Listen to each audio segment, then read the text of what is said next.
Элдар Касенов Новопавловкадагы мектепте акча чогултуу боюнча чыр чыккан Чыңгыз Айтматов атындагы номер 1 лицейдин 11 классынын окуучусу. Анын айтымында ата-энелер менен мектеп администрациясынын ортосунда чыккан пикир келишпестик окуу процессине кедергисин тийгизүүдө. Өзү окуган лицейди башкаларга үлгүлүү деп эсептейт. Билим алуу үчүн бардык шарттар түзүлгөн. Мы уже 11 класс и заканчиваем, но Мен бул мектептин бүтүрүүчүсүмүн. Азыр чыр аябай ырыбап кетти. Мугалимдер да, балдар да стрессте. Мисалы, менин апам ушул жерде мугалим болуп эмгектенет. Ага да оор болуп жатканына күбө болуп жатам. Күн сайын териштирүү, ызычуу, бири-бирине акарат келтирип жатышат. Азыр бул жерде окугандар да, иштегендер да кыйналып жатышат. просто хотелось бы закончить 11 класс тихо, мирно и спокойно. Просто страдают и учителя, и дети, которые здесь учатся. Тынчтык митингине мунусунда лицейдин алдында түзүлгөн фондко акча чогултууга каршы болбогон ата-энелер чыккан. Алар каражат өзүн актап жатат деп билдиришүүдө. Ошондой эле буга чейинки нааразылык акциясы жергиликтүү жана жогорку кеңештин эл өкүлдөрүнүн колдоосу менен өттү деп эсептешет алар.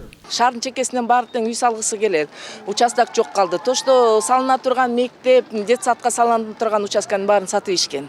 Азыр мектепке бир эле биздин мектептин ичинде кичине чоңураак место бар экен, ошо детсад салал школ салынат деп башталды да, канча класстарга школ салынат деп айтылып баштаганда эле 2 ай болуп калган. Ошо 2 айдан бери провокациялар башталды. Эмне дегенде, бул деген чоң каражат бөлүнөт. Баягы эле акча, баягы эле захват. Эптеп бул мектепти алып эле өзүнүн кишисин алып келип, баягындай тендер уюштурулуп, анан өзүнүн тууганын алып келип коет. Биякта даже не только биздин айыл кеңешиндеги депутаттар замешаны, даже жогорку кеңештин депутаттары замешаны. Ата-энелердин айтымында жыл сайын мектептин администрациясы имаратты ремонттон өткөрүп, жаңы эмеректерди жана жабдыктарды сатып алат. Эски эшик жана терезелер алмаштырылып, ар бир окууканасына интерактивдик доскалар коюлган. Ал эми интернет окуучулардын баарына жеткиликтүү. Мугалимдердин сапаттуу сабак өтүүсү үчүн ноутбуктар сатылып алыныптыр. Муну менен бирге 3 компьютердик класс ачылган. Мындай шарттардын баары ата-энелер түзгөн фонддун эсебинен жаратылууда дейт алар. Башкача айтканда, окуучулардан кандайдыр бир жабдык сатып алууга же мектепти оңдоп түзөөгө кошумча акча чогултулбайт. Достаточно много обновлений со стороны, внешней стороны школы, да, фасад. Мына карнавалы сырткы көрүнүш эле кандай өзгөргөн. Кире беришине жакында эле жаңы брусчатка төшөлгөн. Мектептин ичине жыл сайын бир нерсени оңдойбуз. Жаңы парталар алынат. Ар бир мугалимдин столунда ноутбук турат. Доскаларда монитор илинип турат. Ашкана таза. Видно, что оборудование у школы есть. Мындан тышкары фонддун эсебинен лицейдин окуучулары чет өлкөлөргө чыгып келүүгө мүмкүнчүлүк алган. Баланын сыртка чыккандагы бардык чыгымын фонд көтөрөт. Мектепте учурда 20 ар кандай ирим бар, аларга катышуу да акысыз. Мисалы, окуучу кааласа вокал, бий же актёрдук чеберчилигин өркүндөтө алат.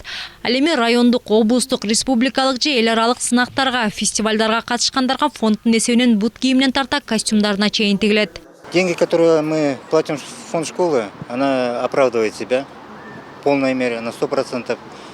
Биз фондко төлөп жаткан акча өзүн өзү азыр 100% актап жатат. Себеби мурда мектеп өтө оор абалда болчу. Эшик терезелер эски, жыгаштан болчу. Кышында аябай суук боло турчу. Себеби жылытуу системасында улам авария катталчу. Аны оңдоого мектепке акча бөлүнчү эмес. Балдар күрмөчөнө отурчу. Азыр андай эмес. Евро ремонт жасалып, спорт зал, концерттик зал оңдолду. Бирок ата-энелер жыйнаган акчанын көбүрөөк бөлүгү керектүү жабдыктарга жумшалаарын мугалим Гүлнара Умаралиева ачыктады. Примерно вот это все оборудование, то, что вы сейчас видите в шкафах, примерно 200 тысяч. Вот лаборатория.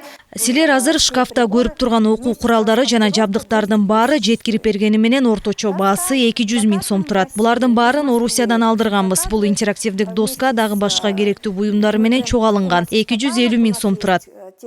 Мектепте аз камсыз болгон үй бүлөлөрдүн балдарына жеңилдиктер каралган. Азыр бул лицейде 4000 окуучу билим алса, алардын 1300-ü бардык төлөмдөрдөн биротоло бошотулган. Дополнительные образовательные услуги на школе есть. Кошумча билим берүү кызматын анын тарифин бизге билим берүү министрлиги киргизген. Ага кошумча наркты биз кошкон эмеспиз. Табигый жана так илимдер боюнча балдары кошумча билим алуусун каалаган ата-энелер ошол акчаны төлөшөт. Бирок башкалар сыяктуу бизде да жеңилдик берилген категориялар бар. Аз камсыз болгон балдар төлөмдөн кандайдыр бир бөлүгүнөн же биротоло бошотулат.